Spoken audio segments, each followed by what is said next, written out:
नमस्कार विद्यार्थी मित्रों, कक्षा 10 विषय हिंदी के वर्ग में आपका हार्दिक स्वागत है। विद्यार्थी मित्रों, पाठ 8 सुधामूर्ति साहित्य प्रकार जीवनी के बारे में अगले वीडियो में यानी कि पार्ट 1 में हम सुधामूर्ति के बारे में कुछ परिचय जानकारी प्राप्त की थी। उनका हम संक्षिप्त रूप में फिर से पुनरावर्तन करें तो बेंगलुरु के भारतीय विज्ञान संस्थान की छात्रा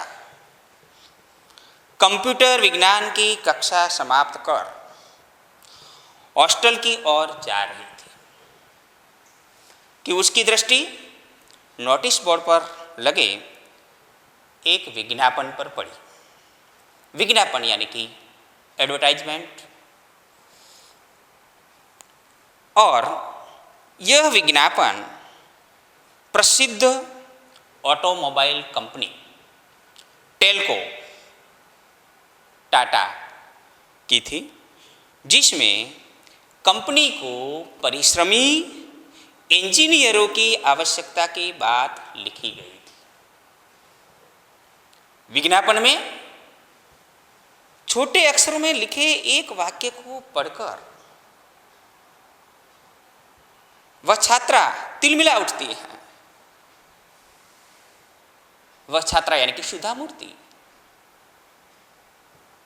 वह विज्ञापन में छोटे अक्षरों में लिखे एक वाक्य को पढ़कर तिलमिला उठती है।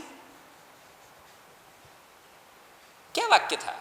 तो वाक्य था, महिला उम्मीदवार आवेदन न भेजे। यह वाक्य पढ़कर वह वनी मन सोचने लगती है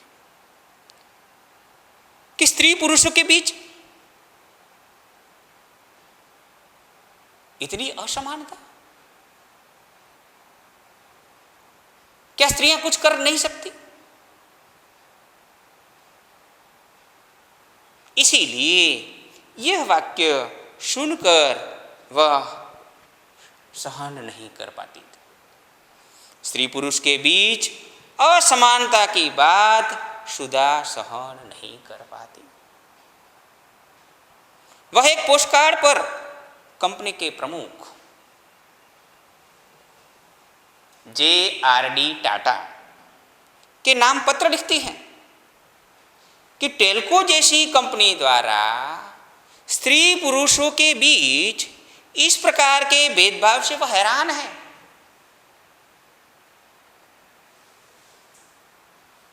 टेल्को जैसी कंपनी ऐसा भेदभाव कैसे कर सकती है? क्योंकि टेल्को जैसी कंपनी ने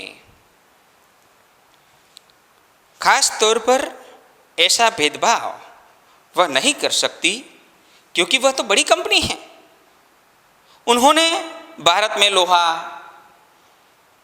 इस्पात, रासायनिक पदार्थ, कपड़ा, मशीनों के बड़े बड़े उद्योग लगाए हुए हैं। इतना ही नहीं, भारतीय विज्ञान संस्थान की स्थापना में बढ़ चढ़कर अपना योगदान भी दिया है। आगे सुधामूर्ति बताती हैं कि सौभाग्य से मैं उसी संस्थान में पढ़ रही हूं, मगर मैं हैरान हूं कि टेल्को जैसी कंपनी स्त्री पुरुष के बीच ऐसा भेदभाव कैसे कर सकती है।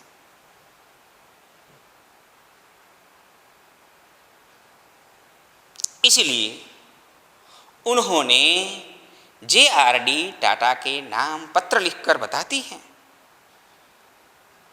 कि टेल्को जैसी कंपनी द्वारा स्त्री पुरुष के बीच इस प्रकार के भेदभाव से वह हैरान हैं और टेल्को जैसी कंपनी ऐसा भेदभाव कैसे कर सकती है। ऐसा पत्र लिखकर भेजती हैं। पत्र भेजने पर 10 दिन के बाद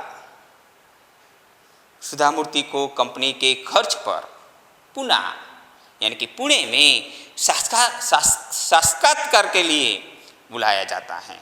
साक्षात्कार यानी कि मुलाकात, इंटरव्यू के लिए बुलाया जाता है।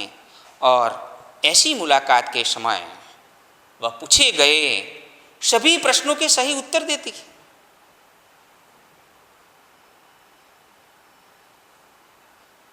काफी तकनीकी प्रश्न पूछे गए जिनके वह सही सही उत्तर देती गई। तभी एक बुजुर्ग सज्जन ने स्नेहमयी वाणी में कहा, तुम जानती हो कि हमने महिला उम्मीदवार आवेदन न भेजे क्यों लिखा था? क्योंकि यहां फैक्ट्री में मुख्य कार्यस्थल पर किसी महिला की नियुक्ति नहीं होती। तुम्हारी जैसी मेधावी लड़कियों को अनुसंधानशाला में जाकर कार्य करना चाहिए। पर सुधा मूर्ति अपने तर्क से वृद्ध सज्जन को सोचने पर मजबूर कर देती है। यहां तक हम पढ़ गए थे। अब आगे देखिए। सभी विद्यार्थी मित्रों अपनी अपनी पुस्तक खोलकर बैठ जाइए और अक्षरशः ध्यान रखिए।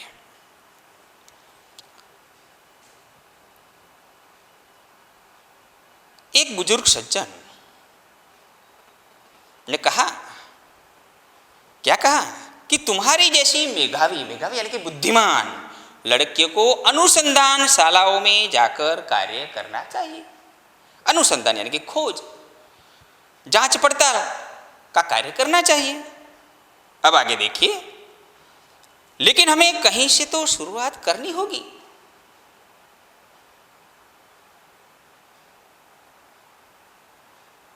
नहीं तो कभी भी कोई महिला आपकी फैक्ट्री में कार्य नहीं कर पाएगी।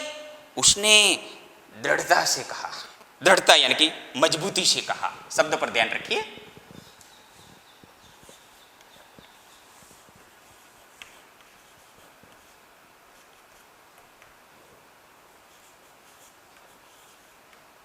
दृढ़ता।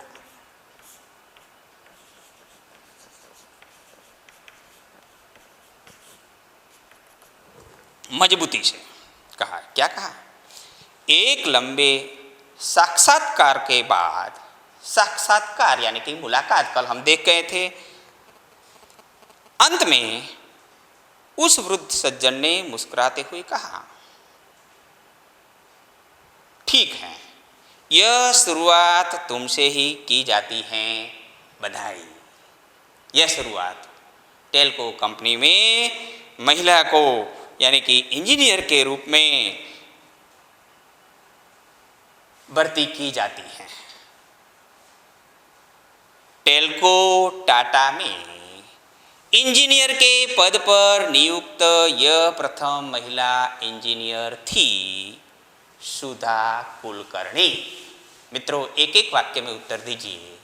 ऐसा एक प्रश्न पूछा भी जा सकता है कि टेल्को टाटा में इंजीनियर के पद पर नियुक्त प्रथम महिला इंजीनियर कौन थी?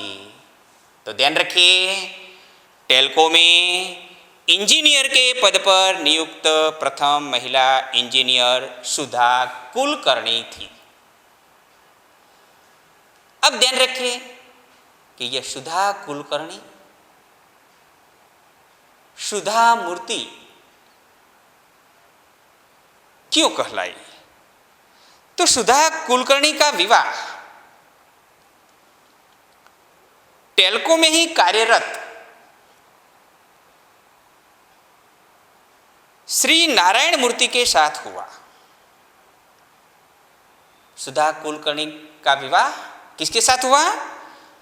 तो टेल्को में ही कार्यरत श्री नारायण मूर्ति के साथ हुआ। यह प्रश्न भी पूछा जा सकता है कि सुधा कुलकर्णी की शादी किसके साथ हुई थी, यानी कि विवाह किसके साथ हुआ था?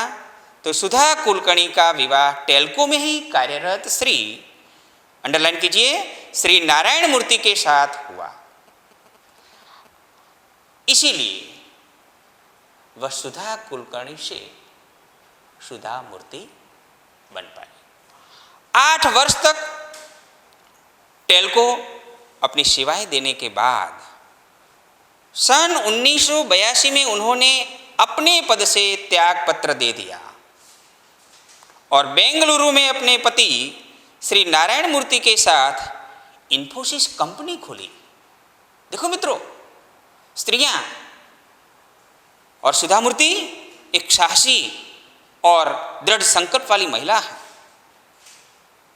वे अपने कार्यों में अड़िग हैं, इसलिए 8 वर्ष तक टेल्को को अपनी सेवाएं देने के बाद 8 वर्ष तक टेल्को कंपनी में नौकरी की और बाद सन 1982 में उन्होंने अपने पद से त्यागपत्र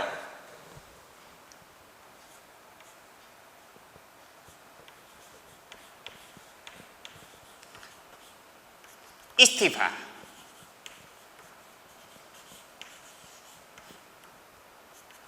दे दिया और बेंगलुरु में अपने पति श्री नारायण मूर्ति के साथ इन्फोसिस कंपनी खोली। कंपनी का नाम क्या था? इन्फोसिस। दोनों की मेहनत और लगन से इन्फोसिस ने दिन दूनी रात चौगुनी उन्नति की। दोनों की मेहनत, दोनों यानी कि सुधा मूर्ति और अपने पति यानी कि नारायण मूर्ति, दोनों की मेहनत और लगन से इन्फोसिस ने दिन दुनी रात चौगुनी उन्नति की। उन्नति यानी कि प्रगति। यहाँ कहावत भी है, ध्यान रखिए, कहावत का अर्थ दीजिए। परीक्षा में ऐसा भी प्रश्न पूछा जाता है। तो कहावत है, दिन दुनी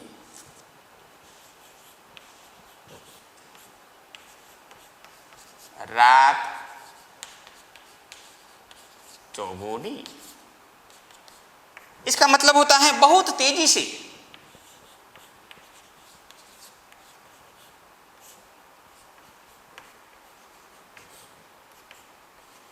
बहुत तेजी से उन्नति यानी कि प्रगति की। सुधा मूर्ति 1996 में इन्फोसिस फाउंडेशन की चेयरपर्सन बनी। फिर से ध्यान रखिए, सुधा मूर्ति 1996 में इन्फोसिस फाउंडेशन की चेयरपर्सन बनी। इस फाउंडेशन के माध्यम से वे सामाजिक विकास के अनेक कार्य कर रही हैं। इसलिए उनका जीवन, वह एक दृढ़ संकल्प वाली महिला तो है ही, मगर वे समाज विकास तथा समाज सुधार के प्रति समर्पित भी थी। इसीलिए वे समाज विकास के अनेक कार्य भी कर रही हैं। उन्होंने कर्नाटक राज्य के सभी सरकारी स्कूलों में एक एक कंप्यूटर और लाइब्रेरी की योजना बनाई और उसे कार्य रूप दिया। कार्य रूप देना यानी कि यथार्थ रूप, कार्य रूप।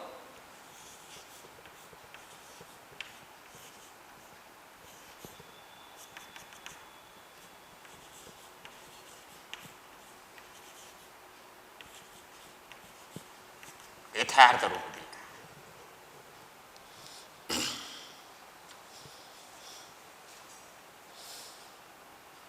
सुधा मूर्ति ने स्वयं को अब पूर्ण रूप से समाज सुधार के लिए समर्पित कर दिया। बेल्लारी, बीजापुर, हुबली आदि के अस्पतालों को उच्च तकनीकी चिकित्सा उपकरण उपलब्ध कराए। उपकरण यानी कि सामग्री, आगे यह भी लिखा जाता है, उपकरण यानी कि सामग्री।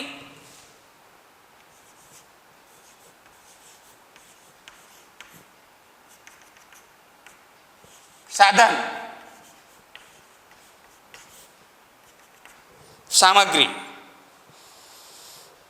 कांची में कैंसर अस्पताल औरंगाबाद, बेल्लारी, गुलबर्ग, पट्टुमडाई, बेंगलुरु आदि में चिकित्सा सहायता, तथा उस्मानाबाद जिला, उड़ीसा के कालाहांडी और आंध्र प्रदेश के सूखा पीड़ित क्षेत्र में राहत कार्य करवाए। सूखा यानी कि अकाल, सूखा का मतलब क्या होता है? अकाल, और सूखा पीड़ित, अकालग्रस्त।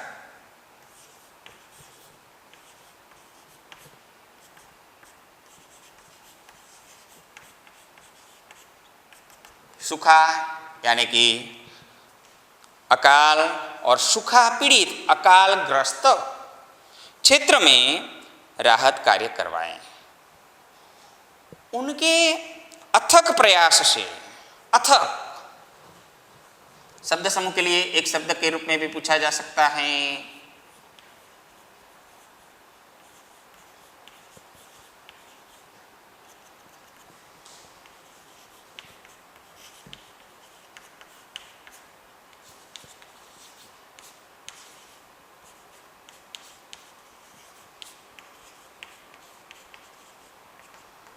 इसमें भी पूछा जा सकता है कि अथक यानी कि बिना रुके,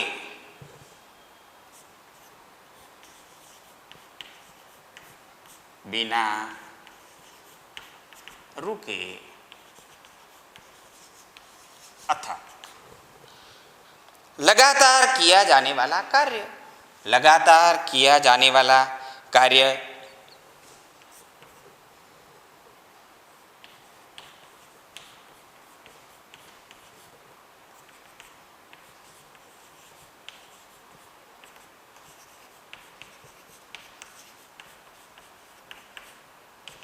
लगातार किया जाने वाला यानी कि अथक।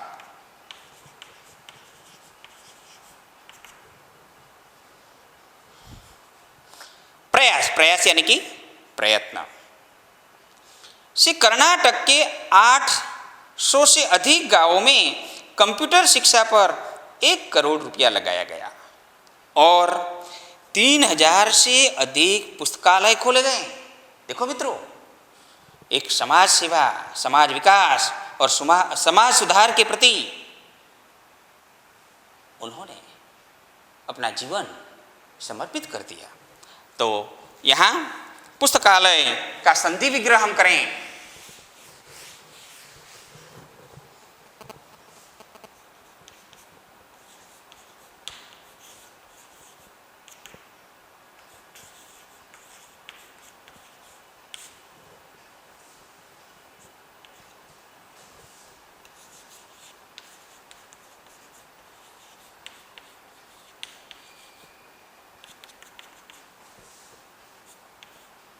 पुस्तक प्लस आलय, पुस्तकालय। यह भी परीक्षा में पूछा जा सकता है, ध्यान रखिए। उन्होंने गरीब बच्चों को सहायता दी, स्कूलों की इमारतों का निर्माण करवाया, अधिकतम अंक लाने वाले बच्चों को छात्रवृत्ति दी। जो ज्यादातर, अधिकतम, श्रेष्ठ मार्क लाए, ज्यादा से ज्यादा मार्क लाने वाले बच्चों को छात्रवृत्ति यानी कि वजीफा।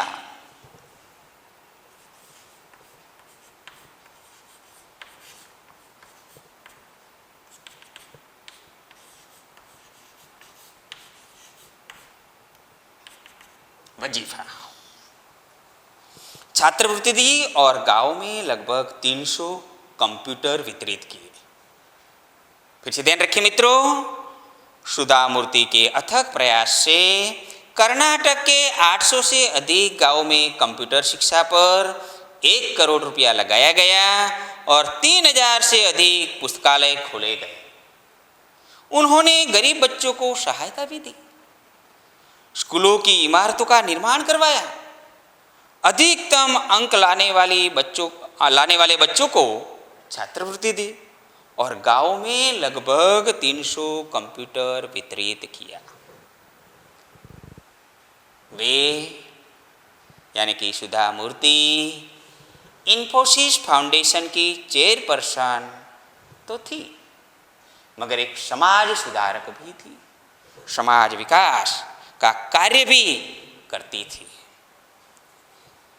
13 पुस्तकों की लेखिका, देखो कितने पुस्तक लिखे हुए हैं, 13 पुस्तकों की लेखिका सुधा मूर्ति को अनेक कार्यों के लिए अनेक पुरस्कार दिए गए, जिनमें से प्रमुख हैं तो सुधा मूर्ति को दिए गए पुरस्कार के बारे में ध्यान रखिए। कर्नाटक राज्योत्सव पुरस्कार, ओजस्विनी पुरस्कार, मिलेनियम महिला शिरोमणि पुरस्कार,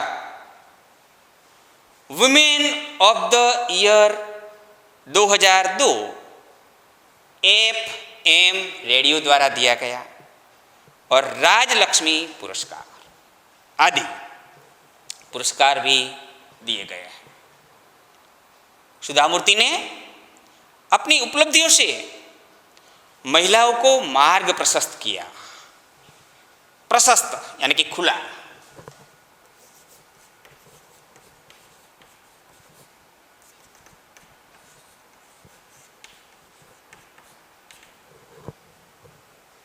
आज इंजीनियरिंग के महाविद्यालयों में पढ़ने वाले छात्रों में से 50% संख्या लड़कियों की है।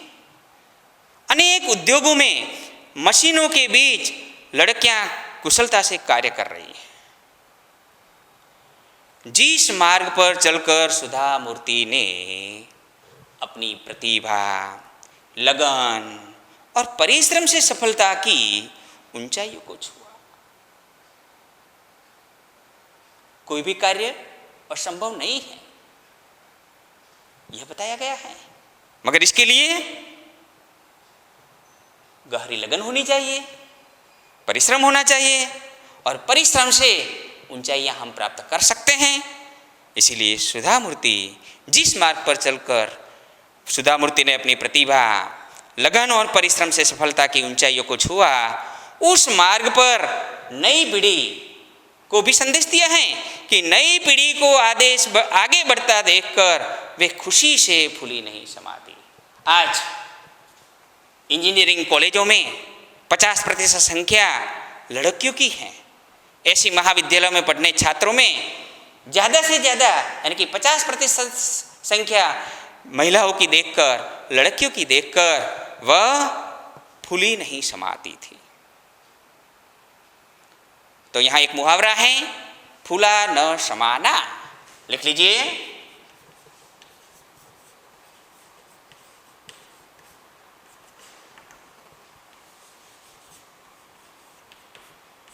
फूला न समाना, इसका मतलब होता है अत्यंत प्रसन्न होना। अत्यंत प्रसन्न।